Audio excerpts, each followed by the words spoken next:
close that door.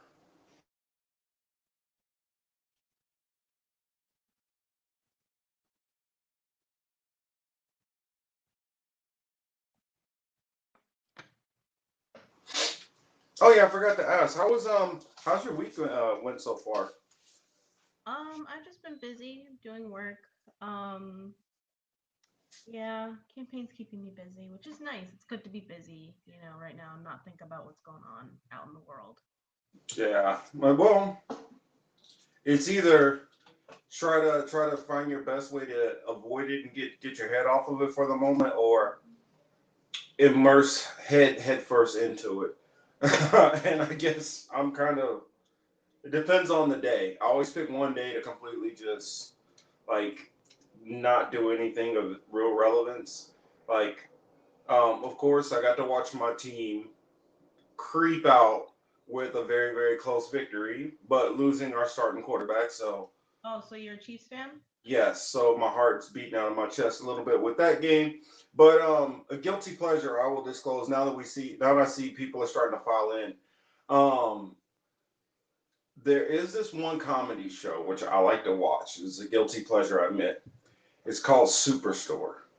If nobody's ever seen Superstore, you need to watch it. And especially if you've ever worked retail before, especially dealing with customers and all the little silly rules they have for you, like, oh well, you can only take one break during the workday and this and that, and then all the little drama and rumors going on. It's a perfect encapsulation of all the stuff that goes on working in a place like Walmart or Best Buy or Lowe's or Home Depot or any of those places. So anybody who hasn't heard of the show, Superstore, check it out. But I guess we kind of blabbed enough, so I guess we'll get into the show. Um, Hello everyone, and thank you for joining us. This is What We've Been Thinking with your host Marcus Cage, and I am here with our co-captain and main host Harut joining us. How are we doing today, Harut? I'm doing good. How about you? I am doing good. Um, if people notice, my Twitter has done a whole lot of different changes. I'm trying to streamline that along with each of the channels so that people who follow people who follow our YouTube channel will actually be able to engage with our Twitter handle, which most of the time that is just going to be me that your guys are talking to, but I'm pretty sure that I'll tag Harut into a lot of those conversations if you guys take on I guess a different perspective than some of the views we have. I like to have I like for my fellow hosts to be able to get in that conversation also because they're very, very capable of handling themselves in any debate also. So if you think that it's just me and you get past me and you're good to go, uh, I wouldn't be so confident. Harut and Sade are pretty tough to handle also. So Oh, we all are. Don't worry. yes, like I was telling on the political matrix the other day, Emmanuel had one of his friends over and on the show, and he was like, "It's a little intimidating seeing what we do on our panels and platforms." And I told him, I said, "Don't be intimidated. We're all nice. We'll bring you in, but just know we're pretty fervent on our points, and we're soft on people, like you say. I mean, we're not gonna nothing personal, but." We have our strong views, and sometimes we can even be on the other sides of each other, but we all love each other over here, and the whole point is trying to figure out some actual solutions, or at least give people ideas of people who are trying to work on solutions, and advance it from there. I guess what we are going to talk about, two subjects that I had on my mind and that I spoke with Harut about before we got started. Of course, we have to talk about this whole situation at the Capitol with also what happened just in general. I know we talked about it before a little bit, but we probably need to go and talk about it a little bit more on the cusp of the inauguration with all of things shut down because That's what led to a lot of these shutdowns, a lot of fears of violence, and many things from a lot of very, very unhappy Trump supporters, or just people who aren't even Trump supporters but feel that this election was given to Joe Biden illegitimately. So, whether they're Trump supporters, people who feel the election was illegitimate, or just people who feel like it's a perfect opportunity to hop on the tail end of any kind of situation when it's going down, because they're always, it doesn't matter what subject it is, left, right, independent, in the middle, there's always somebody that's going to be ready to hop in and, be an anarchist to go tear it down. So we always have to factor in those kind of people and what do they call them, chaos agents and all of that stuff. But I blabbed a little bit about it. Let me turn it over to you, Haru. What do you think that we should look forward to coming into this inauguration, and just some more thoughts, about the whole stuff that went down on the Capitol building? I know we talked about it before, but just expand to the audience a little bit. Well, first I wanted to ask and see if we could talk a little bit more about the dynamics happening in the NFL, considering the playoffs are going on right now. Mm-hmm. Maybe we could talk about that later, but Oh yeah, definitely. what to expect? I mean, like seeing the people that went in, that rushed onto the Capitol. I see, like, it's so easy for us to just brush them off. It's so easy for us to just say, "Oh, they're terrorists." It's no different than what happened with BLM and what the other side was Mm-hmm. saying. They were calling us, troublemakers, terrorists, what have you. It's just like, to me, I see a group of people that are very unhappy. There were like a few of them that were like wealthier. That one lady who like flew in on a jet from Texas to DC. Mm-hmm. Um, yeah, of course there are a few of them there, but just like when you see with like, protests on our side, they're always going to be rich liberals who pretend. I don't know if they're pretending. I don't want to say that they are pretending, but who don't really Yeah. understand the dynamics that are really happening and what people actually have to go through. I mean, yes, they had white privilege on their side, but the reason why they're marching is because they're seeing that their white privilege isn't working for them. They don't know Mm-hmm. what the issue is. I like I'm not condoning anything. What they did was illegal. What they did was dumb. What they did was not there was no excuse for it. But at the same time, it's just like I'm not gonna just throw them under the bus. There Mm-hmm. are a lot of people that are unhappy, and the only reason we can make them into comrades is because they don't know who their enemy is. They hear communist, they hear socialist, they Mm-hmm. hear leftist, and they hear un-American. And I kind of pity them, to be honest. A lot of them are going to jail. A lot of them are Mm-hmm. seriously, and they might see some serious time. They're begging Trump to Mm-hmm. pardon them. He's not going to pardon them. Well, they He's got to make an trying to example out of pardon himself right somebody. now. It's not working. What? I said they got to make an example out of somebody. Yeah, and the thing about politics is, everyone wants to keep their own hands clean. So if it means that, the right can abandon them and move on to other things, like right now, Trump may have lost the election, but apparently the GOP is really looking to bank, not tank, to bank on the Trump name. So I read Mm-hmm. an article recently. Apparently, Lara Trump, the wife of Eric Trump, is looking to run in, I believe, North Carolina. I think there's an MTC happening there. Hmm. Gonna Yeah, I potentially. hadn't heard that. Wow, really? I just read this article and I was just like, that's crazy. But it makes sense because if you think about the GOP, like, if you think about the United States as a whole, technically there are more people who are registered as Democrats than Republicans. The Mm-hmm. Republicans are looking for a way to like amp up their base because they saw what Trump's brand, Trump's personality was able to bring to the GOP. It helped them get a W. So it's just like they're gonna do what they have to do because they're not gonna like look to change themselves to bring in voters. No, they have a base that's very loyal, and they're gonna look Mm-hmm. to rile them up and see if they can get more W's. You Well, have Larry. true. No, actually, you have Larry Trump in North Carolina. One of the Trumps, I think, is thinking about running in Wyoming, and apparently, Ivanka may or may not possibly be looking to primary Marco Rubio. So interesting things Mm-hmm. happening in the GOP right now. It's just like you know I think that the GOP is going to do whatever they have to do to survive, just like any other company, just like the Democratic Party, you know. Mm-hmm. And I don't know if we, like, people are saying, oh, we can move the Democratic Party left. I don't know if that's possible. I Too personally don't think late. so. I mean, maybe it is. I mean, AOC and them are trying their best to do so, but it is what they're doing a lost cause. I don't know. Well, I feel especially if they're going to continue the same way they're trying to put pressure on.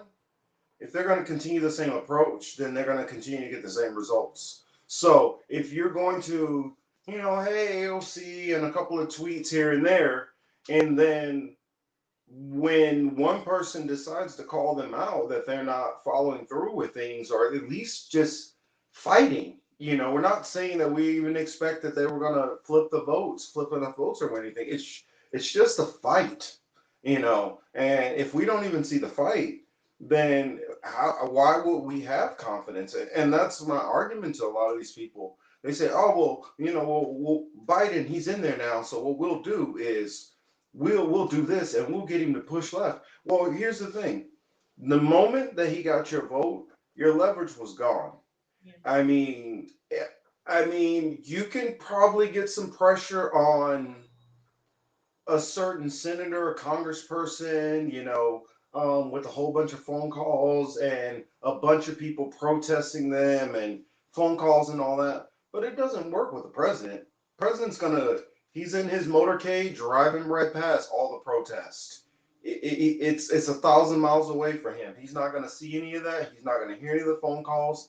He'll see a little bit on TV, but we all know how the media is going to treat Joe Biden. We saw it throughout the primaries. So it's not like he's going to hear it through the press. So he's going to feel no actual pressure to do anything, no matter how much everybody screams and yells now. And that was my argument, which I tried to make, especially to, the overall black community. You have a guy who, for 50 years, has literally had his hands on almost every negative bill or legislation that has had to do with our community. And you think that all of a sudden, with no pressure, he's just gonna just start doing stuff that's going to help us all of a sudden? I mean, he wasn't doing those things because he didn't understand the consequences of it. He was doing those things because he understood the consequences of it. That's what I want people to start thinking about. When he was perfectly fine with the redlining stuff and the busing issues and the bankruptcy bill and some of the caps they took away for protections from forfeitures, and there's so many laws that I don't think people understood. And now you can say, okay, well, he wasn't targeting black and brown communities. Well, the people who were affected the most were impoverished communities. So he's still attacking the poor. Is that okay? I mean that, and it's like at some point you got to look more than Trump bad, so this person is automatically good. I mean, there are certain times when you walk up and both options are bad, and, I and mean, and there's nothing you can do. Yeah. no, there's a reason why Blue MAGA became a thing on Twitter, because both sides have this like mindless loyalty to a party that doesn't care about you. Like, Mm-hmm. and it makes me really sad to see on Twitter, on all social media, when Democrats blindly just, not just support, but just blindly defend these people. Like, they've actually done it. Like, they've done stuff to hurt you. They've done stuff to Mm-hmm. hurt our community as a whole. Mm-hmm. Whether or not you support them, I get what, like, people who believe they had to vote for Biden. I get it, but don't attack people who decide to criticize. I feel like we can have a say too. Mm-hmm. Oh, yeah. I was gonna. Uh, Sorry, getting tongue tied. I was wondering, your thoughts on that question from Signs there. The And I see we backyard. got Kelly in the room also. Hello, Kelly. Hmm. I mean, are you guys surprised? I mean, this is not the first thing that he's backtrack on. He backtrack on forgiveness on college on student loans. He's backtracked on a lot of things, you know. So Mm. Yeah, and my thing is, I just wonder how long it's going to take before we start to see a significant degrading of Biden's support. I mean, right now, a lot of people are riding on their Trump is gone, and they built so much anger towards this man. To granted, I feel there should be some anger towards him, um, but the level that it's gotten to is it's disjointed from yeah, what he's actually did. If you really think about it, just really think about this thing. You take away how poorly he handled COVID-19, and then outside of that, you look at the rest of his presidency. Did he do some annoying stuff? Yeah, but most of the stuff he tried to do, it failed. He didn't really do much of anything but a and tax cut hmm, and like what be a little racist. I mean, and a lot of the stuff that he did was an extension of policy under Obama. You know, Exactly. Obama deported more people than any other president, and he probably still deported more people than Trump, considering Trump's leaving after his first Well, term. So and the separation thing. began under There were Obama. still separations that were going on. Yeah. What's another one? The droning. It's just an extension of what he was doing there. Yeah. Think about it. Most people knew of that when Obama went in, we were in Iraq, we were in Afghanistan. They knew that. They knew that we were kind of playing around the little borders of Pakistan and India. Yeah. But they didn't know about Chad and Syria and all of these other nations that were involved also that we were in Niger. Or you know what? Since it's my show and it's a black show, I'm gonna do something that most people don't do. If you go into the actual the where this word derives from, Niger, there is no soft G in Latin. It's a gur sound. So Hmm. even though it's not two G's like the offensive one that said, it's still the same word.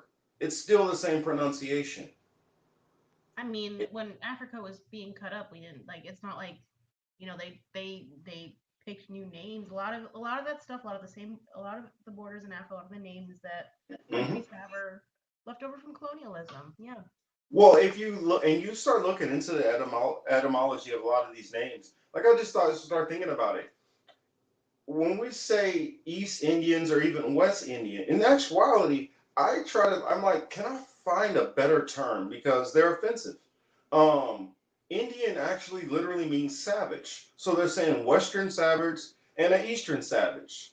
You start looking at all of I mean, most of the nations on this side of the planet, you can see the how I guess almost callous and disrespectful a lot of the conquistadors were.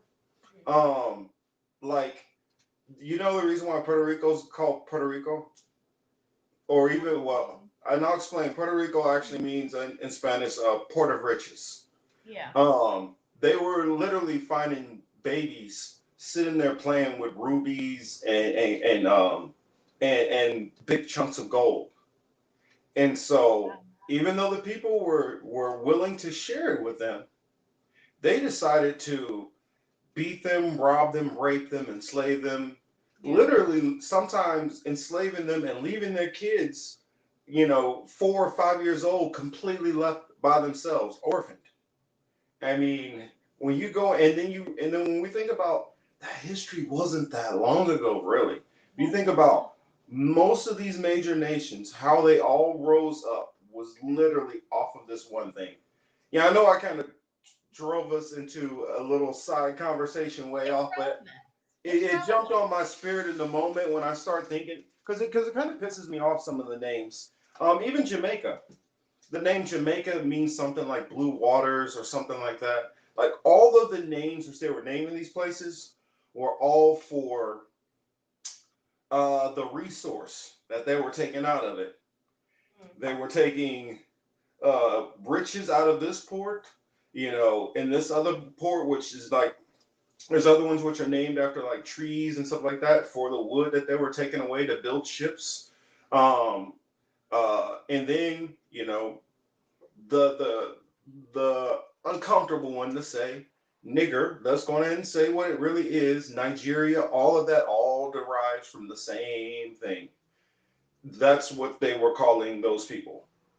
Now, of course, it goes from negro, but we all know it's all the same etymology, meaning black.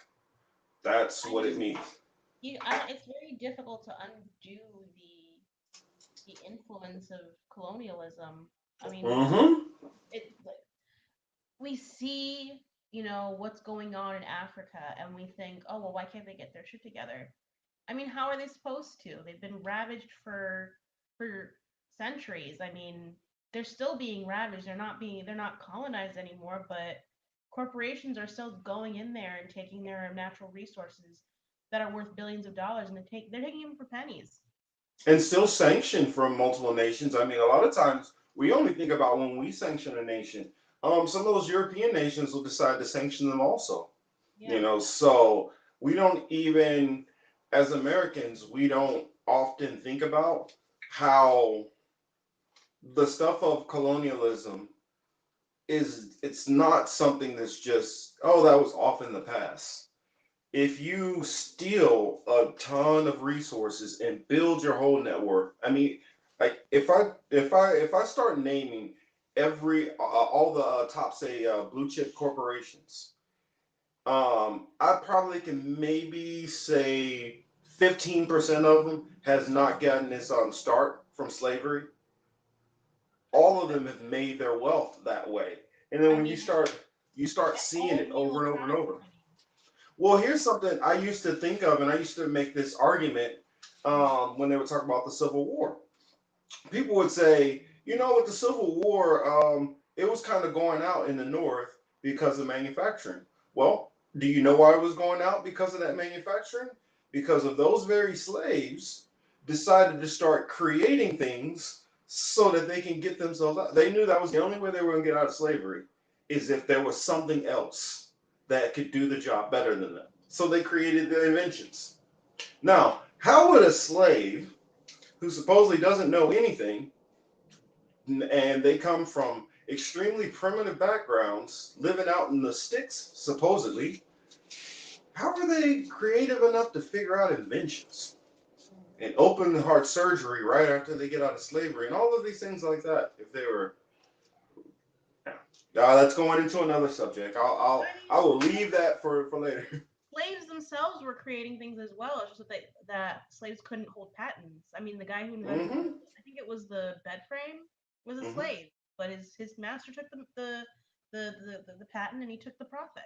So it's just like it's Mm-hmm. not just because someone is a state of enslavement doesn't take away their creativity, doesn't take Mm-hmm. away their ingenuity. People say it's capitalism that pushes that. No, it's survival, if anything. Mm-hmm. You know. Exactly. Like on my I don't know if you've noticed. I've been talking about it a little bit, but I have a new channel which I've just created, and I know another Another channel. one. Yes, but this one is called it's called Hebrew Apologetics. So I've been trying to remember to plug myself. I know, plug at the end, but I gotta make sure that I get it out there. I want people to really at least check this show out once I get it going. Um, because it's going to show you some things. And even if you don't follow the religious part of it, um, the amount of history that I'm going to put in there that you're going to be able to verify, and which I'm going to be showing you through um, going into the actual Dark Ages and archaeology and uh, even going into artwork. So we're going to go into like artwork from the Bronze Age. We're going to go into so many different things. And we're going to talk about a bunch of different subjects which you normally would not think would fit in a religious lens. And it's because the people who I grew up reading the Bible from, and which I realized most of us grew up reading the Bible from, did not know what the hell they were reading and did not understand it. And the reason why is it's on purpose. And if you actually read and pay attention enough, it says it in there that um, it's full of similitudes, allegories, and dark sayings. So the whole point is it's going to be a lot. There's literally things in there which I didn't realize have triple meanings sometimes. It could be talking about this one event here, but it's telling you something else is going to happen and something else is going to happen all within this one event. Mm.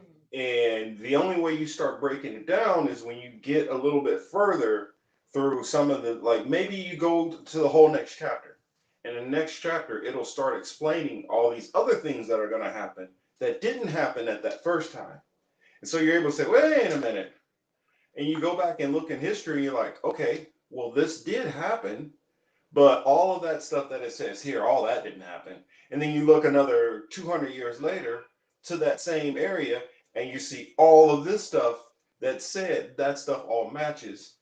And then it'll allude to like a couple of things which didn't get fulfilled in those couple of instances that they're going to be coming up later on. So I thought it's pretty interesting once I kind of took a little different eye towards seeing this stuff. And also I think it's just going to be fun for for my atheists out there who cannot stand Catholics or those Bible belters who like are in your face and beat you up with the Bible all the time, want to pick that one or two thing in the Bible and throw it in everybody's face Yeah. when they ignore everything else. If you can't stand those people, you're gonna love this show because I got some videos which I plan on going into where I am going to show no mercy to some plenty of pastors out there, and I'm going to call them out on a couple of huge things which church has always been lying about. And so I invite everyone to come in. In fact, I was telling a friend, I said I honestly kind of prefer atheists to come and view the content because I feel most atheists they look at what they can see and what makes sense. And if I'm able to lay out documentation's evidence, which you can follow what I'm saying and track it, then I feel like an atheist is going to be more willing to be honest about it. Whereas what I find with most Christians is they've been trained to think something so long that they can't allow themselves to even pay attention to what the other person is saying and take in all the information. And so that's the reason I'm like, I feel like it's almost better because even if I say stuff that they don't agree with, you don't believe in it anyway, so it doesn't matter, no harm, no foul. But some of those religious people, they get in their feelings about certain things which I don't agree with them on or that they believe that's just literally not in there. You'd be shocked how much people believe in that's not in there at all. Yeah. No, I mean, I think a lot of people are also able to see um, the Bible and other religious documents as being kind of like a a door through time, because it's something that's been cherished and written over thousands of years. So it's something that's interesting, has a lot of interesting stories. So Hmm. I can see where you're getting at. Well, I decided like because I've been thinking about it for a while, and I thought of there's a bunch of fun ways I can go with it because I realize how many secular movies and TV shows and books that are based off of biblical stories, but they don't tell you that they're biblical stories, or they'll twist just a little bit of it, so it's a little bit different, but it's still a biblical story. And even for those atheists out there, just some of these stories are just like entertaining. I mean, and then another thing is, uh, most historians will agree and attest that the Bible, as far as the historical battles and castles and this happened there, migration patterns, all of those things happened. So you can disagree about, if you believe that somebody was dead and brought back to life and all this other stuff, and that they spoke to an actual burning bush. You can argue some of those other things, but when it comes down to actual castles and actual kingdoms, you can literally find these people, and you can find, oh, wait a minute, Herod, that was an actual person. Oh, Hasmonean dynasty. Oh, that was weird, real. Ruel, the seer, because there were like prophets and stuff in there. That guy, whether you believe he was having these visions or not, he was a real person. So you're able to track. Alexander the Great is in the Bible. You can see he's a real person. King Cyrus, he's a real person. Darius of the Medes and Persians. I mean, so you can sit there and just go through all of these people, and then you can go into secular history and say, what can I find out about them? And I mean, for me, that I was a major in history and spent a lot of my life following history, and then somebody starts showing me, yeah, you know about Hannibal, right? And he said, see this person right here, Aegeus, and I was like, oh, wait a minute, Aegeus is Hannibal of Carthage, father, right? Well, Hannibal, they take the H off, and it's Hannibal instead. So you'll see, oh, once you start decoding some of those things, you can figure it out and be able to sometimes fill in little holes to what history didn't tell you, because you might get this beginning part and end part, and then the Bible will say this other part where you can see how it meshes. So I don't know, it's just something interesting. I'm Yeah. glad the audience was bearing with me while I was blabbing on about my new little project. Um, I guess science says your volume is a little low. I was wondering if you could try to see if you turn it up at all. See if my You I mean don't, my microphone's a little low? yeah. I'm not sure if I can do that. I'm working on a computer that is not mine. All Hopefully I'll be getting a computer soon, but maybe if I get my computer closer to me. right. How about now? Oh, let's see. That was a good comment. Science says most sci-fi is biblical or Christian. Uh, that is true. Um, you would be surprised how much sci-fi it blew. I never knew why I liked sci-fi so much. As a kid, I was always interested in all that sci-fi stuff, and I started realizing, wow, a lot of, like, for instance, the whole concept of superheroes comes from the Bible. I mean, you had Abraham who was literally walking in the fire, like without burning alive. You had I think it was Judah, where he got so angry that when he let out what they said like a lion's roar, it was so loud that the women in the whole town all had miscarriages. I mean, you had people like Naphtali, which literally ran faster than whole legions of horses. I mean, you had like some people who they had some abilities where you can see where somebody would go to like almost superhero type stuff. Yeah. And then even the way it describes the return of the Messiah in the Bible, it almost describes literally like Superman is coming back, you know. And so it gets interesting, some of the stuff. Oh, another thing is I never really noticed it, but in the Negro spirituals, um, they say, what was that song? Swing low, sweet chariot, Mm. coming forth to carry me home. Now, chariots are on the ground. What were these old slaves talking about? They What? obviously had some kind of idea of some kind of chariot coming from the sky.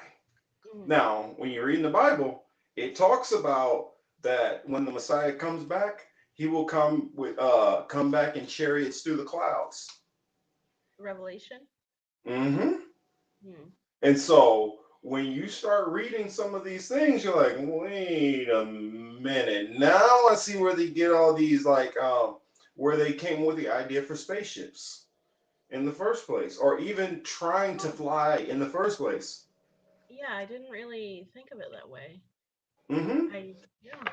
It's like, even though Today we, like, think about it. If you're a person who you say, well, I only believe in, what is it? What's evolution? I And kind of, what would it be? Trying to remember, was that the strongest survive rule? I can't remember what it's called. survival of the Um, fittest. yeah, survival of the fittest. Well, if you stay to those concepts, then it would be a messy, messy world. And in a sense, that kind of did happen. And now Mm. it's kind of like the people who did it and then won afterwards, like, all right, all right, all right. Now let's stop. Yeah. Everybody forgets. After I won, you guys just got to take it. Hmm. Pretty much But all of American history. yeah, but my thing is, because I get into prophecy a lot. Mm. I believe that it speaks of America in the Bible multiple times. I He think said, the thing is though, like how many how many empires rose and fall, during that time. So it's just like maybe it's not speaking specifically of America, but maybe America just went through these same. well, no, no, no, no, no. Six major empires fell. Because in the Bible, for some reason, threes and sevens are like really favorite numbers. Yeah. Well, actually, six is used more often than people realize. I know most people think of 666, but that they throw in the number 666 is put into the Bible in other ways where you don't even realize they're talking about 666. Hmm. When it talks about salvation of some of his children, it talks about two-thirds being left away. Two-thirds would be 66.6. So that's 666 also in there. But and then also when it talks about uh, like the Most High's favorite flower is a lily. If you see a lily, lily is six pointed. Um, That makes sense. that's something a lot of people didn't realize. So when they Hmm. talk about that Star of David, it's actually not a Star of David, because in Hebrew cosmology, a star is a ball of gas.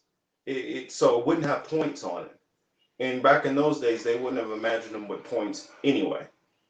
And so another thing is, on Solomon's temple, not only did he have lilies all etched in and with rubies and all kind of stuff, into the walls, but he also had pomegranates. Now, if you look at the top of a pomegranate, it's six pointed. And so the reason why pomegranate is a big deal into the let's see, Israelite culture is because the perfect pomegranate is said to have 613 seeds. 613 seeds coincides with the 613 laws, statutes, and commandments that were given in the covenant, which you find in, what is that? Numbers, Leviticus, and Deuteronomy. Mm. But yeah, it gets interesting. Some of the stuff which you start noticing in there, like Yeah. I start understanding more about these pagan holidays from the Bible. Like I didn't. Do you realize, like, what is it? New Year's Day, where that comes from? Um, isn't that I don't know if it's Christmas or New Year's Day, but it's like supposed to be like the darkest day of the year, and that's when you like Well, that's when that's the Christmas, okay, never mind, maybe not New Year's. but that's mixed in with what is it called? Winter solstice mixed Mm. with Saturnalia and Nimrod worship. And so those are the things which go into making Christmas. But there was a king. Trying to remember, was it Zepho? I think it might have been Zepho.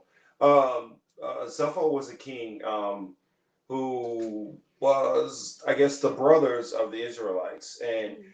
that they had that rivalry.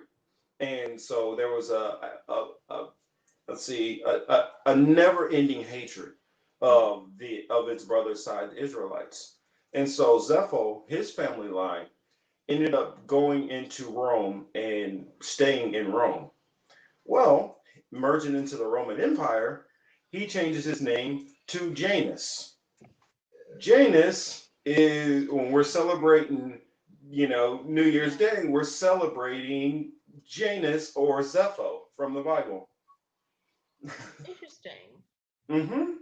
But weren't the months made by Romans who were still pagan? Mm-hmm. Yeah, they are. Yeah. I mean, it's just like think about a lot of our like even Wednesday, for example. Wednesday is Woden Day for Odin. So that's where that comes from. And then you have Sunday for sun worship. Saturday is for Saturn worship. So it's all going into forms of paganism. Yeah. And what the Roman Empire was doing under Constantine was Hmm. they were trying to merge what they had learned in the Bible and what that culture had, and trying to merge that with a lot of the faiths which they already had up there. Hmm. And one of those in particular, which was called Christos, which were the original Christians, which Mm. they were not the same faith at all, but they still had the same name, and that's where modern day Christians get their name from. Yeah. Let's see, what signs say there? Should look up petal layout for flowers. They may be a numerical correlation you can use to compare along with. Yeah, I'll definitely look that up. Um, but I started seeing like other things that I found interesting. Like even in cartoons I used to watch. Like what was it? Used to watch Transformers all the time. One of the major characters is Megatron. Everybody's heard of Megatron. Yeah. Well, if you switch one little letter, you get the name of somebody in the Bible who is one of the only people to ascend to heaven without dying. And he becomes an archangel named Metatron. Oh, I didn't So, even know about that. yeah, Enoch in the Bible, he Hmm. does. So it gets interesting some of the stuff, and then when you start finding out like when it starts talking about certain prophecies, which Kelly always finds entertaining. Um, when it gets into some of those prophecies, end time prophecies in particular, if you understand who these nations are Hmm. that they're talking about, things start making sense. And then when it Yeah. starts, it's a part where it starts talking about wars and rumors of wars towards the end days. And let me clarify, end days is not like the end days like most people take, like the whole world and everything's going to be destroyed and everybody either floats up and lives in the clouds or everybody's burning in some burn. No, get that nonsense completely out of your head. The one thing I've learned is everything that's done in the Bible from the Most High or higher power, it's all done through practical means. So even the stuff which sounds miraculous in the Bible, you'll see a scientific explanation which can explain how some of these things are possible.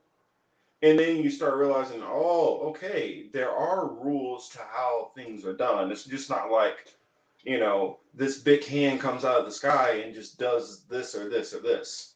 Even most people honestly take the like a misconception which I used to have when it talks about like the world is built in 6 days and then he rested on the seventh. Well, when you understand that God's days are 1,000 human days, that makes a little bit more sense.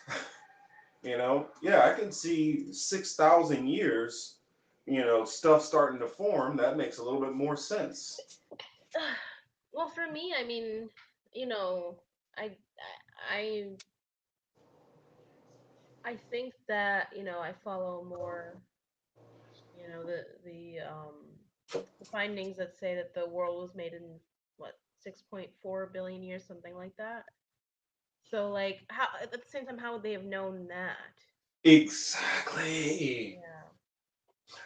See, here's my thing, which I love to do this when I if I'm dealing with an atheist who's going to be fair. I say you'll say, you know what, you don't believe what I believe. That's fine. That is fine. But can I ask you some questions about what you believe? Now you believe that the sun is 93 million miles away and that it's spinning. How do you know it's spinning? How can you tell? We're not even supposed to look at it. you know, how do you know it's 93 million miles away? Exactly.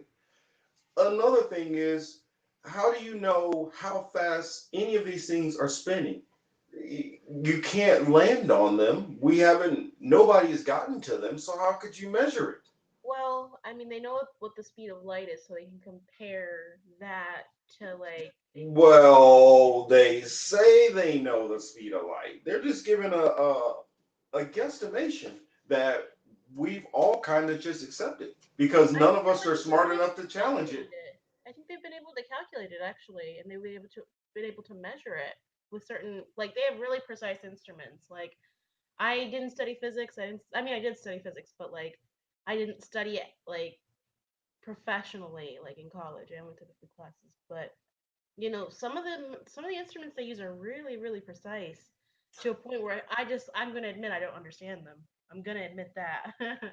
Well, here's one thing which I started to because I used to argue that a lot. That you know what, they do have a lot of that stuff, but they have it now.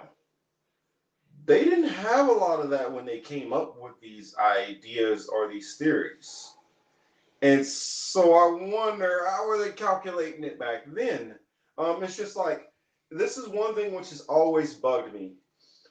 All of those moon trips and landings and stuff like that. We literally have more technology in our phones than they had in that booth. The whole entire booth were all in those computers, and they were able to go to the moon, but they can't make it back again. They said, "Oh, well, the technology was destroyed and it's too expensive to fix." I know we know how much money goes to NASA. We know that they have more than enough money to have supposedly rebuilt this technology that got them there.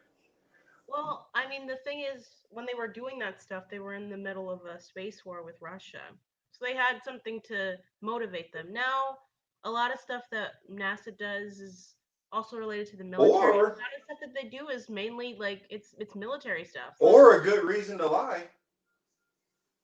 yeah, I mean, I don't believe it either. I think that the like space is like the last frontier. I mean, there are a lot of frontiers in on Earth for sure. There's a lot of places we still haven't studied, a lot of places we still don't know.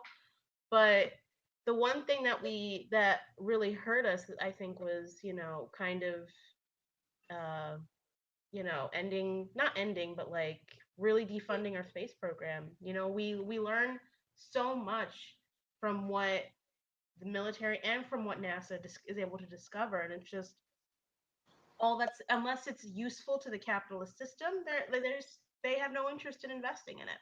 It's sad. Well, see, my thing is just knowing America. Think about it. We came over here, or not we. They came over here, Mm. took this land from actually some of my ancestors, decided to build a big giant, etch their faces all over this new area they've taken over. You go down to Brazil, you go down to plenty of these nations, and you see a big giant white Jesus standing up, them marking their territory again. Yeah. You go through. I just have a problem believing that man gets all the way up to the moon, and even if they can't figure out to stay there or do something with it, that they don't at least put a giant memorial so everybody on Earth sees, oh, America is the best.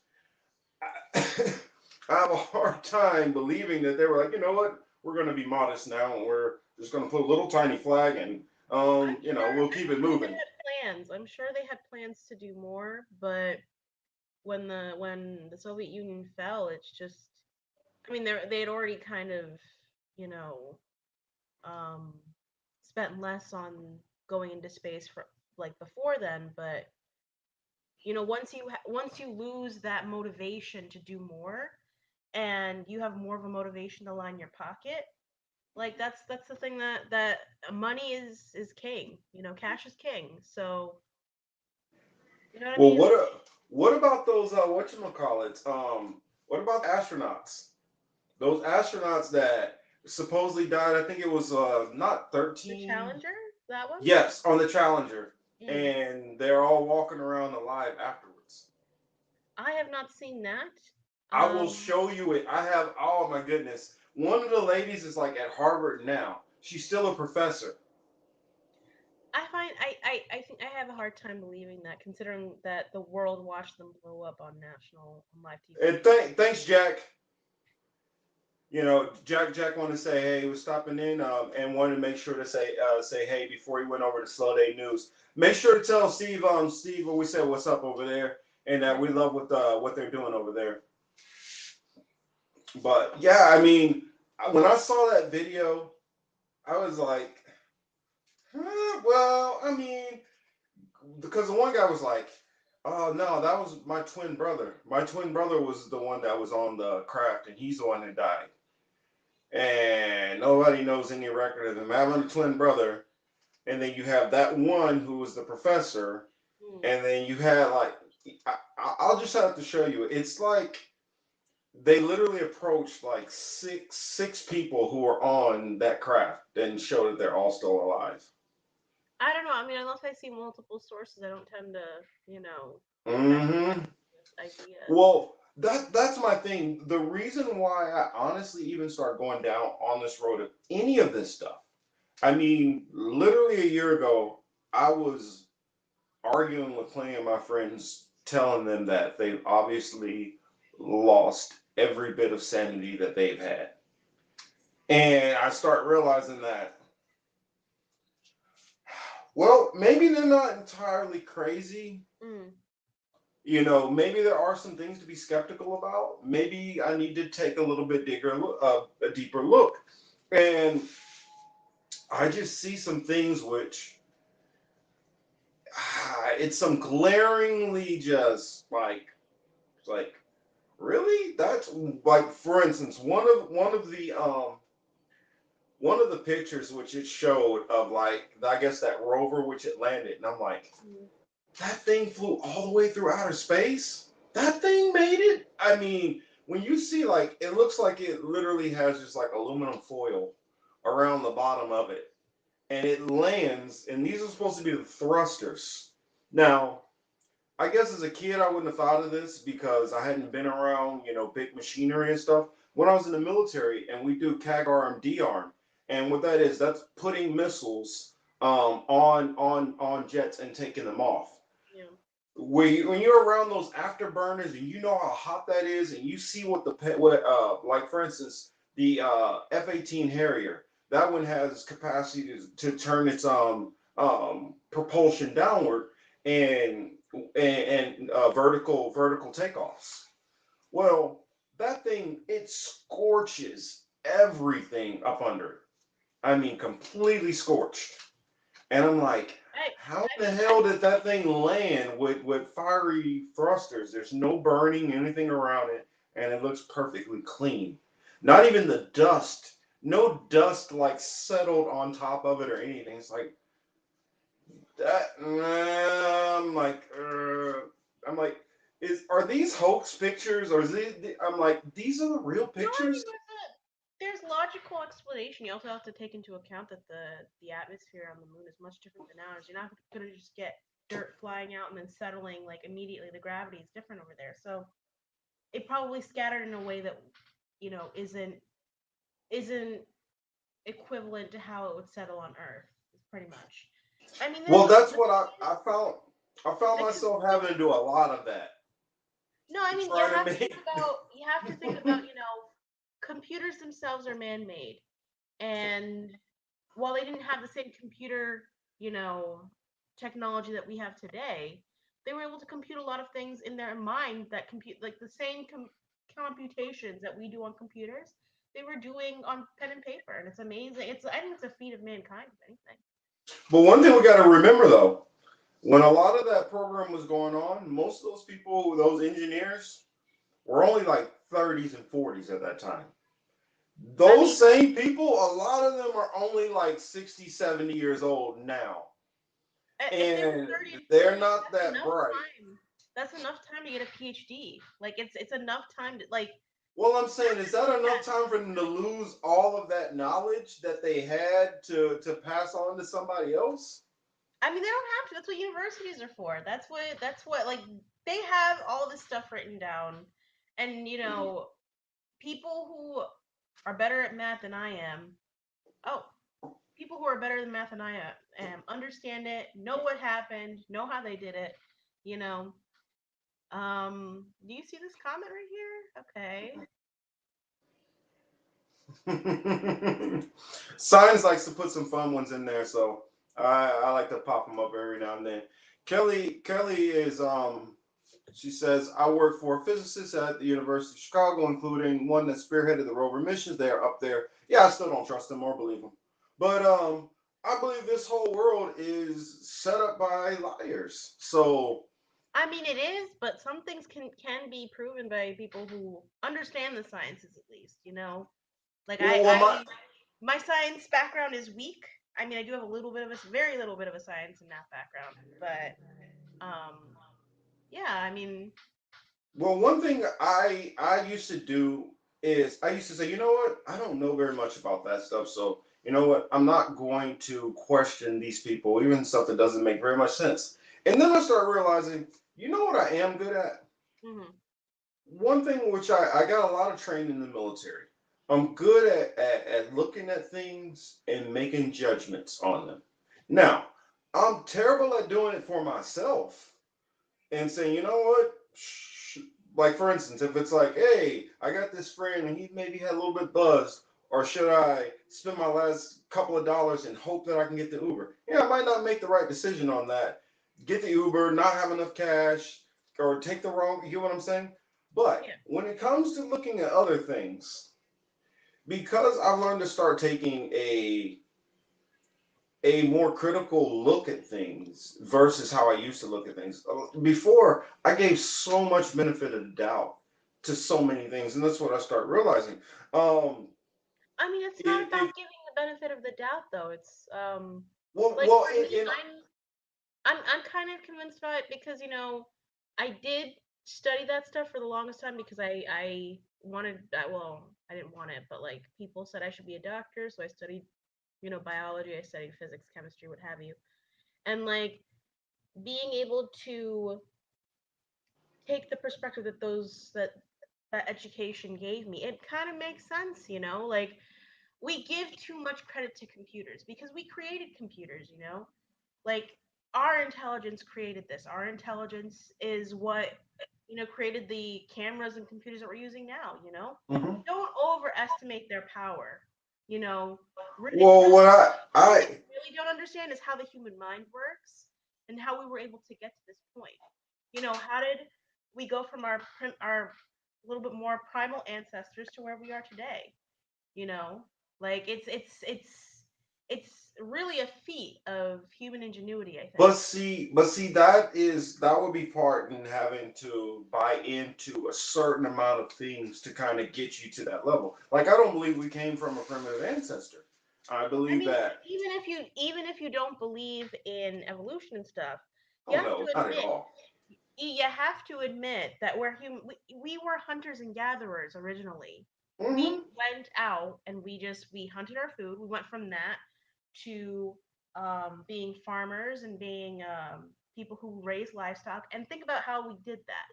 Like technically, the first people who were making GMOs were our ancestors because they did things through selective breeding. They saw, oh, I like this part of a corn. I'm going to breed it so that it has bigger kernels, and we were able to do that. Like I think But see, humans here dumb. this is, and I'll explain why I have my skepticism. hmm When I start going back into history, and I really, really started looking at it, I started noticing that, you know what, majority of inventions in society, like any form of modern societies and their origins all started in one place. Um, Regardless of who the people were in these other regions, um, when you go into Europe and you go into Africa, from the earliest beginnings all the way up until easily, let's say what, I want to say up until easily like the 1700s, Africa for the most part was primitive. I mean, that's going like to the Well, what 1700s, does that mean? and There a were lot of Europe. empires in Africa. Ancient Egypt was in Africa. To say Well, what, that they were but more that's what I'm primitive saying. than Only that area, only that North Africa area was the only real civilization, and that's what I'm that's going not to. true. I'm Ethiopian. We've had civilization. And We had a king Ethiopia for is right where? three And thousand years. Ethiopia You is can't say where? that. It's right. It's all right in that Northeast Africa area. That's what I'm That's not saying. true though. I know that's not true because that's where my ancestors came from Eastern Africa, Mm-hmm. like Central East Africa, and they've had other they had Dimit, they had Aksum, they had a lot. They had civilizations spanning more than 3,000 years, probably 5,000 years. Queen of But Sheba, that's Queen of Sheba was from Ethiopia, and her empire was in eastern Ethiopia. And and that's what I'm let's not saying. include North Africa. Don't That's forget, don't forget that's Mansa Musa from Mali, the richest man who but has that's ever. but that's much later. That's but I'm getting there. It's not that much. What It's below. It's before but the 17th. It's before the 1700s, though. It's I'm within. going. I'm talking about at this point. I'm talking about way before 1700s. Where I'm talking about what my point is. Hmm. All of this, most of the knowledge and everything, which the Grecians got, came from where? Wait, sorry, what? The knowledge Hmm. of basically doing everything. Where did it come from? Well, the thing is, the modern math that we're seeing originated from the Middle East, right? And a lot of like while Europe was in the Dark Ages, Africa was actually Africa and the Middle East were experiencing an Enlightenment period. So actually, Africans brought a lot of technology to Europe through the Moors when they were in Spain, and they were probably one of the things that brought Europe out of the Dark Ages was Africans. And therein, We're like going through this hard is times now, but we were kings and queens. this is the point I'm getting to. If these people, while they were in power, all of these things were being created, and then when these other people came into power, all they did was borrow all of these people's ideas. I have a Yeah. hard time believing that these people are creating a whole bunch of new things when I see throughout history, when you look at most of these, most most businesses just in general, they're either formed from slavery off the black and brown people, or stealing from black and brown people, whether it's ideas or wealth. And So I have a hard time believing that the American United States, that these guys were really, the only thing they've shown me they've been clever at is scheming, getting people together, and robbing people and taking credit for things and lying about things. well, So if that's their track record, I have a hard time believing a lot of the stuff they say that they're doing. you also have to think about, what Europe and what Africa looked like before colonialism, before like this is during Renaissance, Middle Ages. What was the population like? What did the populations look like, and how did they look like, or how did they like structure themselves? So Africa is a very vast continent, very big continent, and how African peoples organized themselves was around rivers, right? Mm-hmm. But the people were really separated because there was such a vast amount of land. They had a lot of the land to work with, and so when you have one person who wants to use the land for its resources, but they have such a vast amount of land, what do? They Oh, use well, you only got a they, list of it, you're going to fight. no, not well, they fight, but they also take slaves so that they can work their Well, land. true, true. Yeah. Slavery was something that I feel like we don't talk about this as a black community. I think we should. Slavery is something that did exist in Africa. where I come from in Hmm. Ethiopia, it actually existed up until the 1930s. Well, up until the 1930s, it was legal in Ethiopia, and even through like the 30s and 40s, I think there were.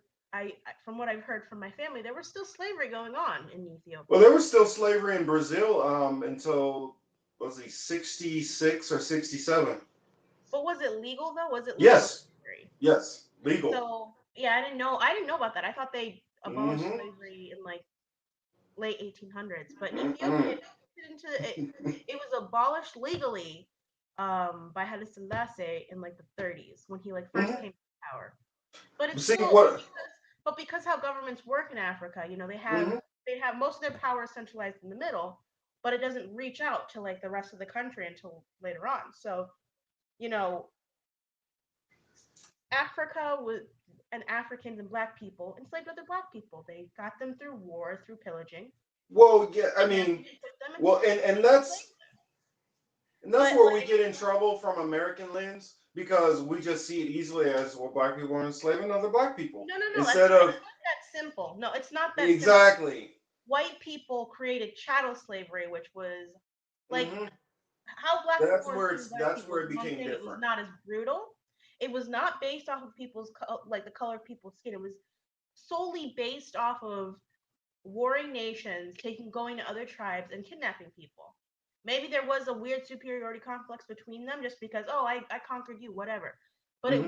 it wasn't chattel slavery. It wasn't as Yeah. much like working people to death and Hmm. working people like brutally, like to the point that it Well, was here.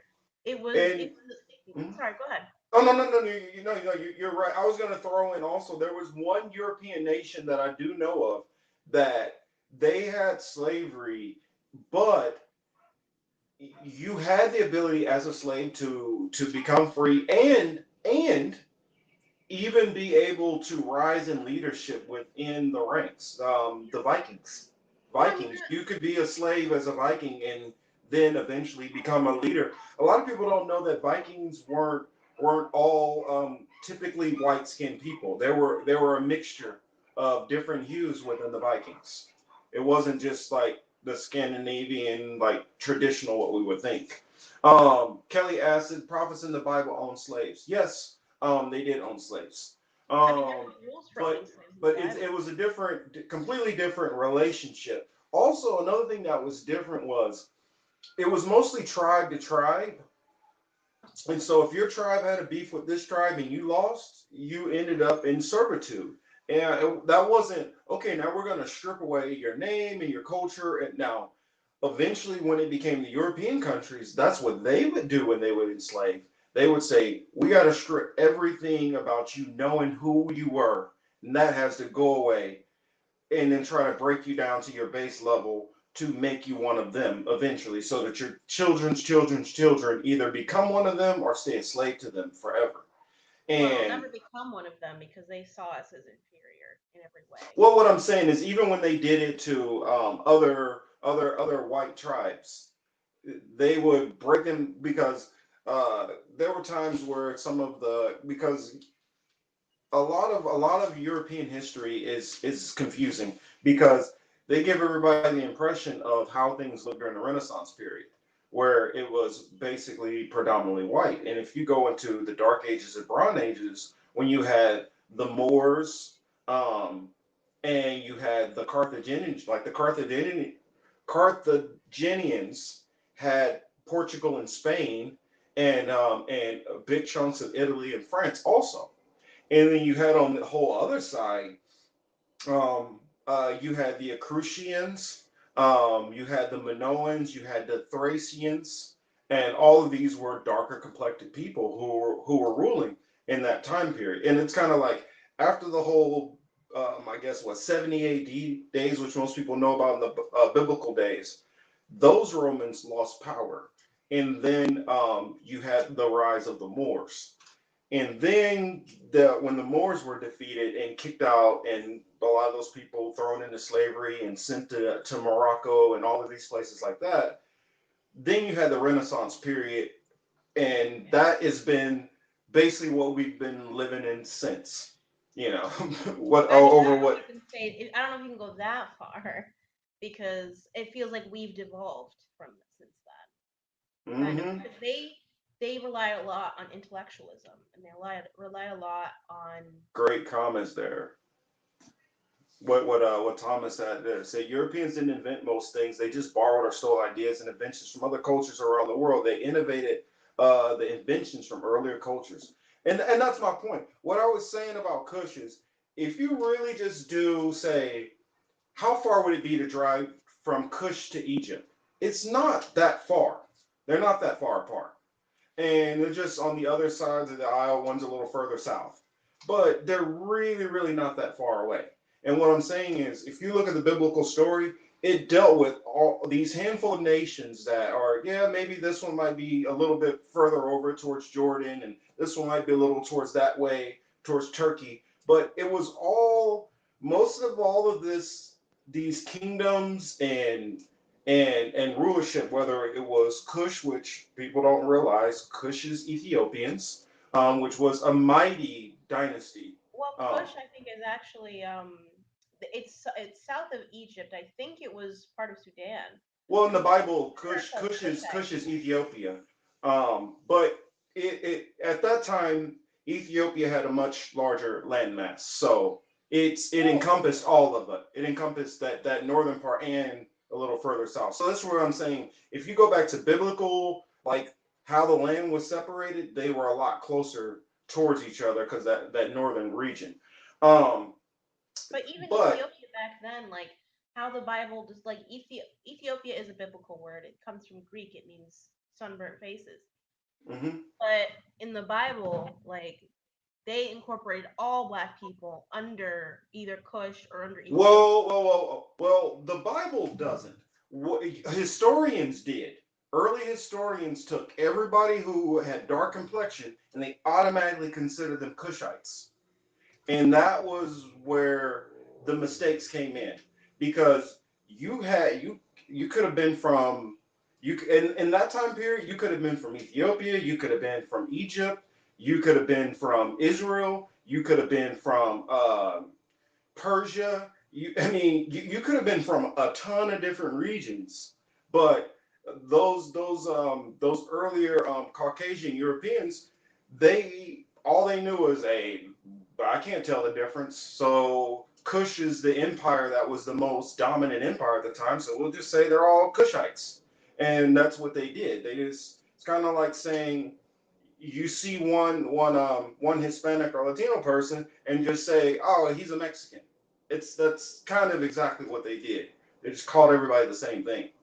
But when you started going into actually researching who these people were and you look at their customs, then you're able to see the differences once you see their customs. Mm. And you're able to say, "Oh, well, these people were into Balal or Baal, or these people were into Moloch, or these people were in." You get what I'm saying? So you start finding out some of those things or the languages, then you can tell easier what they were. But what I was saying before is like that whole region there, whether it was the Babylonians, the Ethiopians, all of those people in that region is where everything basically came from.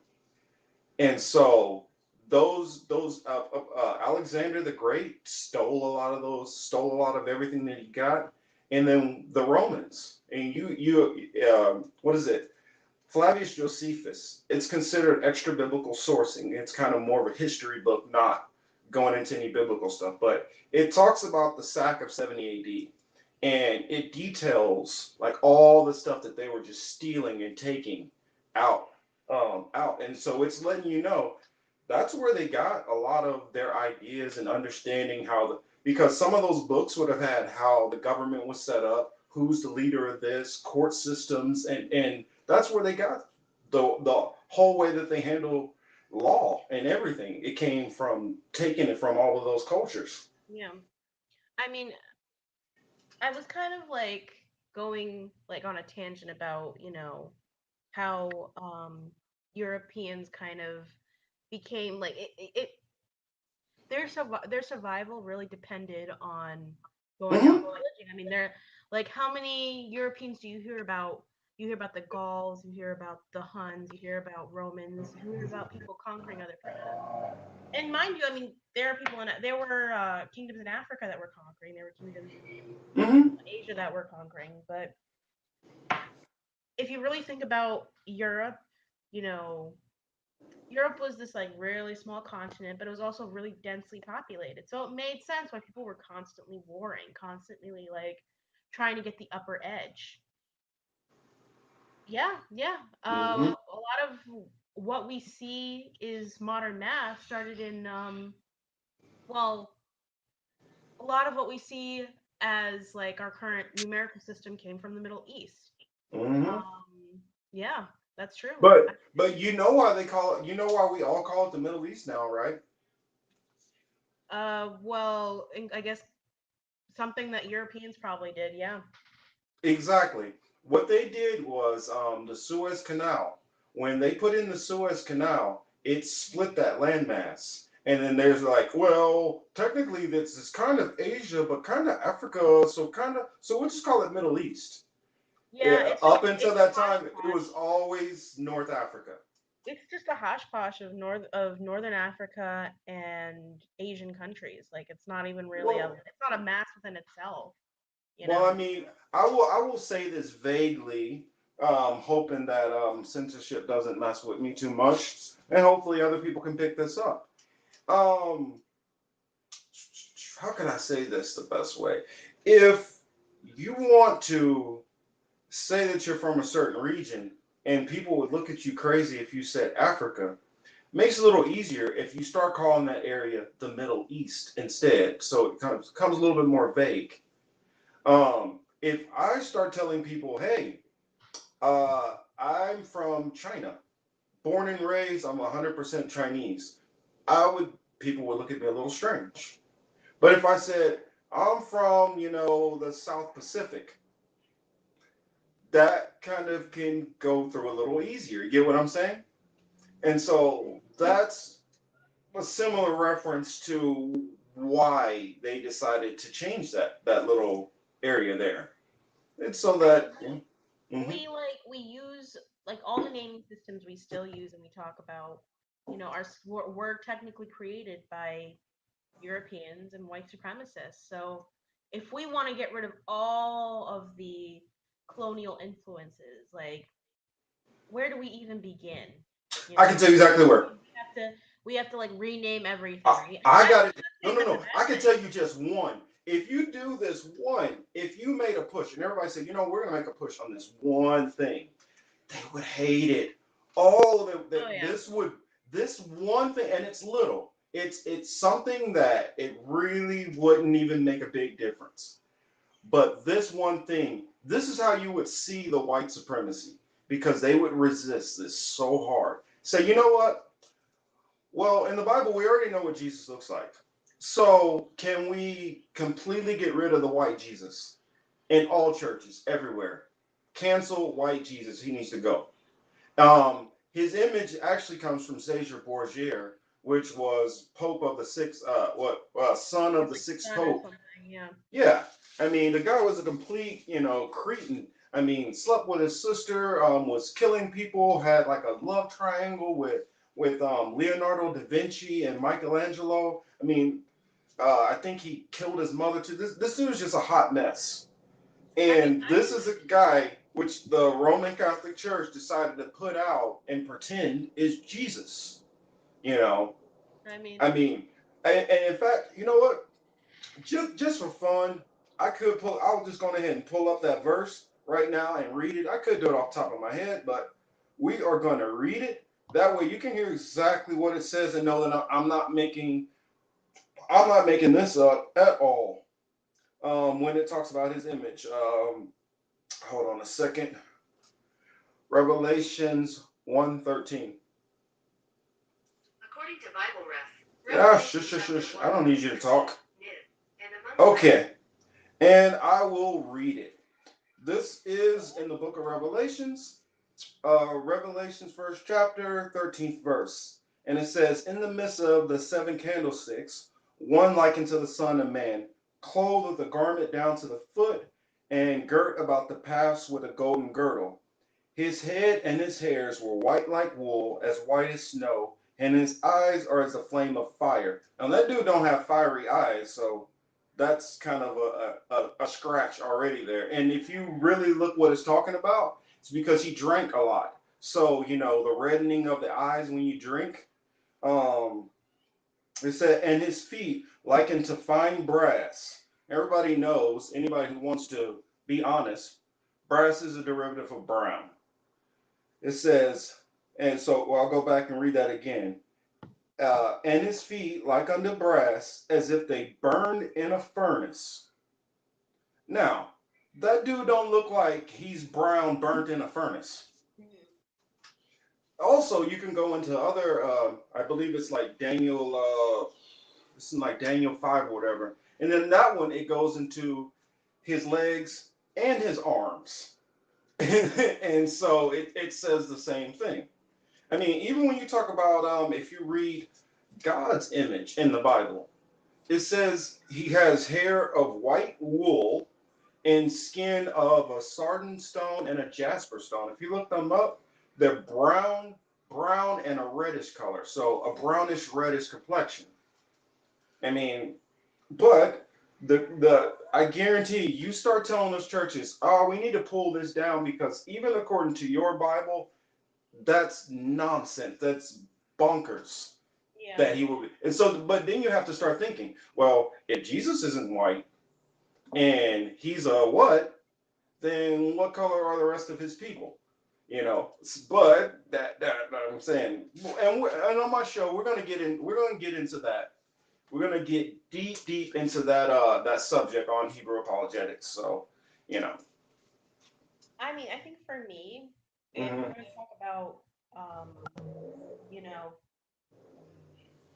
undoing the damage the colonialism has done, I mean, it's something that is kind of, useless in terms of like going at the economic and social problems that white supremacy, creates. But we can start by renaming America. Think about who America was named after. It was named after an Italian map maker. Yeah, And it's just Americo like, Vespucci. why don't you name it after something about, like, after something that the people, like, why don't you use a name that the people who were here used. Why don't Well, you talk to them, and because there was a whole yeah. culture that was there. Well, that's always something that I found offensive. That it's like you don't even speak to the natives, and like I asked some of my family members, like, with the ancestors, what did they call here back in the day, and they say it's kind of complicated because different tribal places, kind of stuck to their more tribes, but there was a name I can't remember. It had something to do with Turtle Island or something in that language. Let's see. Son says, I'm talking about you, Elohim. Well, you want to know something interesting? Signs about the term Elohim. Elohim actually is a plural term. A lot of people think, oh well, God's name is Elohim. That's not true. Um, Elohim just means gods in plural. So when in the early part of the Bible, when it's saying, Elohim and he created the heavens and the earth, Hmm. it's really, he was kind of more like Andy Reid, and he was calling plays, and, he was like, hey, you get over there, you run this, and you do that. And they were like, hey, we did this. And he was like, yeah, that looks good. I like it. Go ahead, we're gonna keep that. And that's what was going on. Hmm. It was the angels, it would have been his son, it would have been all the whole, heavenly hosts. That's what Elohim just means, gods in plural. And gods can be in the Bible, it actually refers to the children of Israel as gods.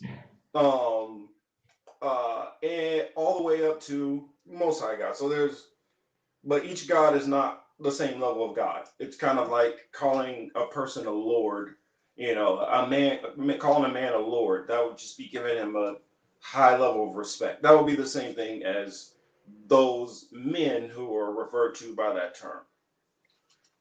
Speaking of Andy Reid, and I would like to get into this Mhm. before we finish up. Um, talking about like since playoffs are going on right now, talking about the NFL and like Mhm. the power dynamic between players and coaches and owners, and the harm that it does to the black community, to the players, to the black players especially. Because there's something that we don't really talk about, is how the NFL is predominantly black. I think like 80 something% black. Um, and yet, you know, who tends to be in the position of quarterback, the position that is like the person that is there on the team the Most longest, prestigious position. most prestigious position of leadership, but Mhm. also the position that gets the least amount of Most damage to their most body, money. Most money most too. money. But also think about what's his name is like 40 something years old. Tom Brady's what, like Tom 20, Brady. Yeah. 23 years old. He's still playing. A lot of the people that he started out with, they couldn't, like the line, the running backs, the half, like the Mhm. halfbacks, all those players, they couldn't they couldn't play as long as he could because of all the damage that their bodies are taking from taking all those hits. Mhm. You know, um, I don't know. I think we should go into this. There's going to be a lot of hype around the Super Bowl and stuff, but I really do think that the NFL does more damage than good to the black community. Personally, like when I was growing up, I was an Eagles fan. I also really loved Andy. I still love Andy Reid. I think that out of all the quarterbacks out there, he's the one that is willing to take a risk on black quarterbacks. I mean, Mhm. he had McNabb. He took Vic when no one else would. Yep. Now McNabb, Vic, and now now Mahomes. he's coaching Mahomes, and it's just like there's a reason why certain teams are willing to take a risk on black players, and a lot of it's because of the coach. Now, saying Mhm. now, looking at the whole NFL system as a whole, racist as fuck. Like Yeah. let's be honest right Well, now. yeah. Before we hop off Chiefs, it's part of why I'm a Chiefs fan. Not only that I grew up in Kansas City, but um, the Chiefs is one of the few teams that were hiring black coaches early, and they were given a lot of black players, and like for instance, what's his name, Herm Edwards and Tony Dungy, they got their coaching starts in Kansas City. They I didn't get didn't know those that. coaching starts, yeah, and so and Kansas City, even though we do got we got our share of what I call Diet Coke racists who live there, and then you get a little further out in the Hick, you got some real racists to deal with. But for the most part, you do have a lot of good people in that city, and even on across racial lines. And part of that benefit is even in the sports teams like the Kansas City Royals, they got their start as a Negro League team. They converted into a major league team, keeping the Negro League players on the team. And so instead of like a lot of those white teams did, or white cities, what they did is in order for them to go into the big leagues, they had to get rid of all their black players. Mm. And so Kansas City is like one of those few sports cities overall that has been fair towards people of color, or at least try to, open doors where I felt most places that were closed. Yeah, I mean, I think we have to have a better historical view of sports teams as a whole, Hmm. because like a lot of teams that are really beloved right now, like the New York Yankees, have a very racist past, Hmm. and Yeah. it's hard for me to get past that. Well, another thing is, and you know what? I'm gonna get a little real, real That's quick. true. I'm gonna get From real. Oklahoma, you are correct. Hmm. And I'm gonna get it. a lot of them are dealing with CTE right now. That's the thing. I will never, if I ever have a child, they will not play football because 9 times out of 10, if you play football, you get CTE. And I just Yeah, that's I mean, if I was to have a son and he was at football age, I would try to sway him into flag football. I know it's wouldn't be as glamorous and quite as exciting, but I just worry about those long term effects. I popped this up because Science said something that I think that it's going to give me an opportunity to plug Thomas, Oklahoma. I went on to I just discovered his channel the other day. Went on. if you all want to learn about history or get like some good, just like detailed information, especially on a lot of the early settlers of this place we call America, he has some really, really good content over there. So make sure to go check Thomas's page out over there. Um, I kind of joked around on his page, leaving him a comment that I'm probably going to borrow some of his stuff for research later on. Um, but this comment I wanted to get into. Mormons say Hebrews from Jerusalem came to Americas and settled it. Then were cursed by God and Allah came turned black. Okay, this is where, and I'm going to go into all this on my show. Um, Most of the religions have just a tad bit correct about the Bible. They all have one portion correct, and then all the rest of the crap they say is wrong. Um, Mormons saying that Jerusalem, that Israelites came to North America. In my faith and in my reading, I 100% agree. Um, if you see, most churches will not read into the 14 books of the Apocrypha, which you would find in a King James 1611 Bible, which most Catholic churches use. In that Bible, there's a passage in there which talks about the northern tribes after getting out of captivity crossing the great waters, taking a year and a half to get to a land where nobody has lived. I mean, and then it says they took further counsel to go deeper into the country away from the heathens, and it called that land Arzareth. If you look into the Jewish Encyclopedia references Arzareth is America. So that would be affirming what they're saying there. Also, I've noticed a lot of things. If you just look into the language, a lot of the native tribes, their language comes from either remnants of Hebrew or ancient Phoenician. Um, uh, and this stuff is all you can find that they had all of these custom traditions, language things pre-colonial. So there was no Columbus to teach them this stuff. In fact, Christopher Columbus knew there were people here because of reading the Bible. He read that passage in there and knew, oh, let me go over there because I know that's where they're at. Um, the dark skin curse, that's where, see, the Book of Mormon, that's what happened when you let white supremacists get a little bit of the Bible. They'll take some truth and then they start mixing in their crap. The I mean, curse that's on Cain was not black skin. Because think about it, everybody during that time already had black skin. Why would that be a curse? What it says when you read about it is in the Bible is it says that he was made to look almost beastly. And so that's kind of vague what that would be. Now, I how I interpret it in my head is that that would be the start of the early Neanderthals, which you see a form of cave people. I would say that would probably lead to the line of I think I'm going to probably screw up the pronunciation, but the Novicens, I believe, which is a form of cave people, which you see are darker complected cave people that existed. Then you have the Neanderthals, which is another Neanderthals, which are another form of cave people. Now, when it talks about him being shot and killed, Cain in the Bible, when he was killed, and they thought that he was actually an animal. They didn't think he was an actual person. So it being black skin, that was just some old racist. That's the reason why most of the time when I read the Bible, I only read the 1611 King James because what you find out when you read some of the other ones is certain little things are just twisted a little bit.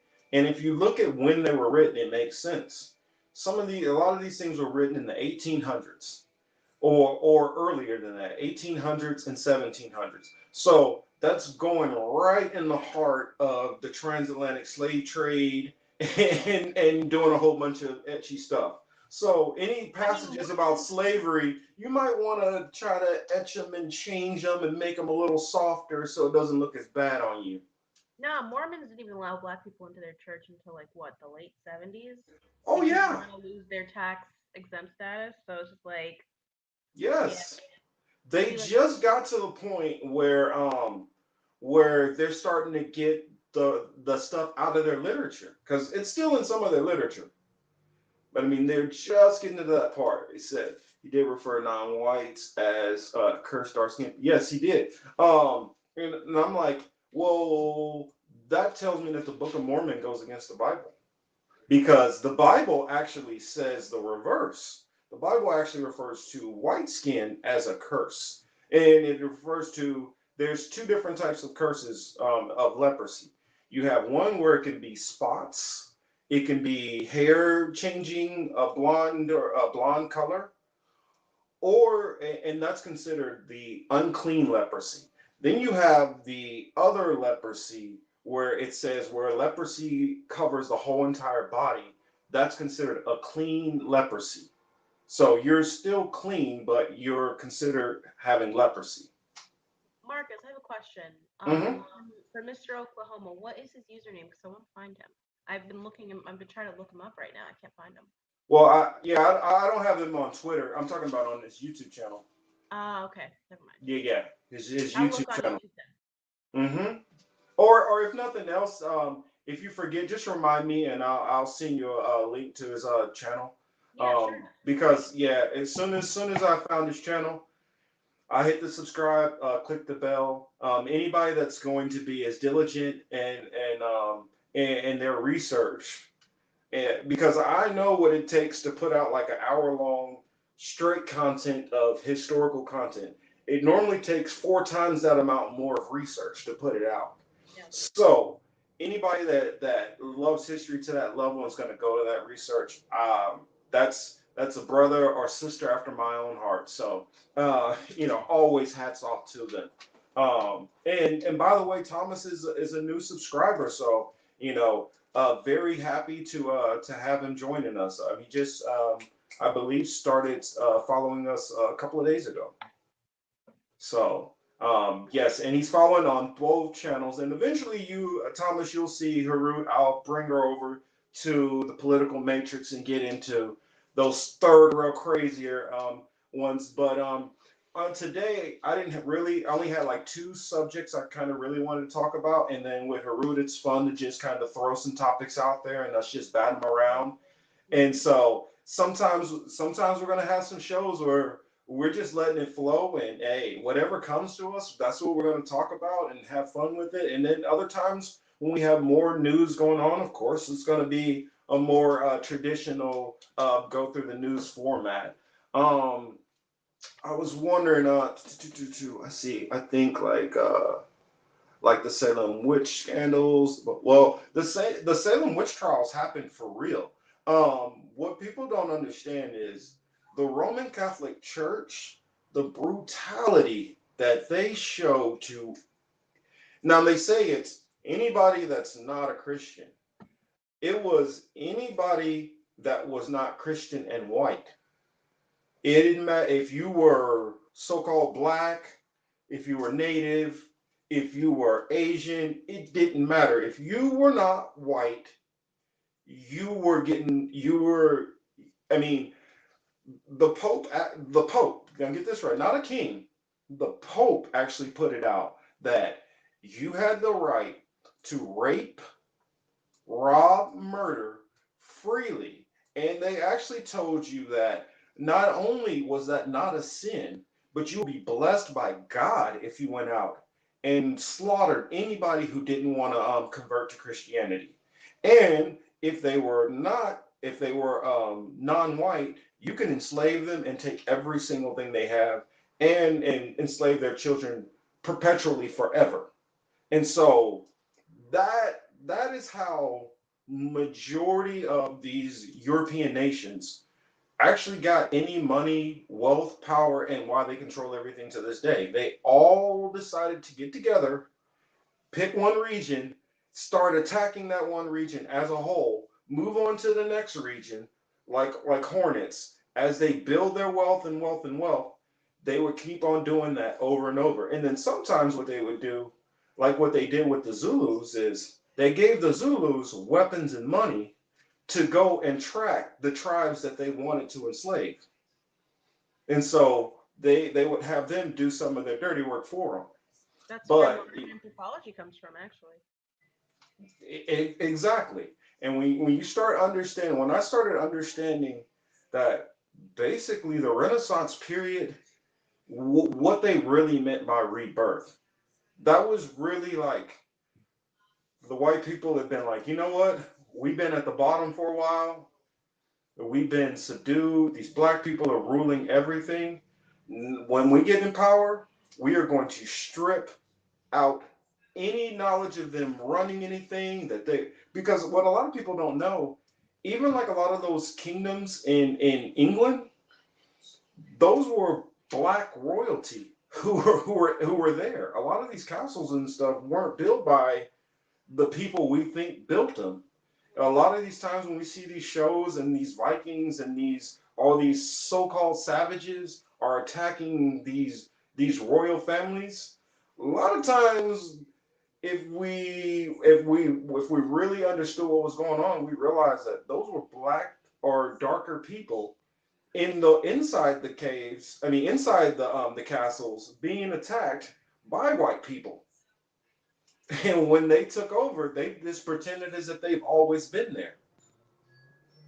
And yeah, I mean, it's interesting because when I started seeing some of the stuff about how the royal families were put into slavery into Georgia and Virginia, I'm like, hmm? What do you mean the royal family? And that's when it clicked. Oh, these were not white people. Like, and then I also realized that even Europe gets his name from a black princess. Her name was Europa. I So, mean, I'm not sure because I think a lot of that comes from the myth of Europa and Zeus, doesn't it? oh, what'd you say? Doesn't that a lot of that come from the myth of Europa and Zeus? No, no, no, no, no. Europa was a real woman. Oh, I Yes, guess she was yeah. Europa. I believe she was one of the princesses of what would have, I think she would have been an Etruscan, which would have been an early Roman. Yeah, I'm not sure. I don't know. I feel like I don't Yeah, know I have to much look back about into her Europe. exactly, but Mm. um, for instance, like if you look into Russian iconoclasm Mhm. and you start seeing some of the portraits of the early Russians, even like Vlad the Impaler, when you see how he's painted in his own castles, like that's not what I see in all the movies. Mm. Yeah, it started getting kind of weird when you see some of that stuff. Now, I'm not saying all of Europe as a whole was all ruled by all black people and everybody you've ever heard of was all black. I'm not saying that. Even the ones which might have been so-called black might not have been dark skinned black like we would imagine. I mean, like one person in the Bible, which a lot of people believe is definitely a black man, King David. I believe, yeah, he was a black man, but he would have, by the way he's described and looking at his genealogy, he would have been a fair skinned black man. I mean, he would have had to have been. He, on his mother's side, he's mixed with what would have been more than likely some form of an Asian background. And so Interesting. that Well, would have made him a little different. Yeah. But yeah, I guess we went on kind of good amount of show today. Um, we're gonna do it again next week. Same yep. bat channel, same bat time. Even if it's just me and the lovely Harut, we're gonna have another one of these fun discussions. And I Sure. love it when you guys in the comment section jump in and add to the flavor of the conversation and keep us on our toes. Sometimes we might come in with a game plan to talk about certain things, but sometimes there's other stuff which is more fun and better to talk about. So we're gonna always go with the flow, and hopefully you guys always stick around and enjoy the content. And make sure you check out the Political Matrix and check out Hebrew Apologetics. And if you're not following us online, please follow. Any questions, comments, concerns, things you want us to cover, either get a hold of me. You guys know how to get a hold of me. And right there on the screen is Harut's Twitter handle. So you can always drop her a message also. And, get in touch with either one of us that way. That said, this has been what we've been thinking with Marcus Cage. I'm Marcus Cage. And to my right, we have Harut, and Root, yeah. we'll see you guys next time. You guys have a great weekend. Enjoy your day off, and happy Martin Luther King Day. Yeah. See you guys next week.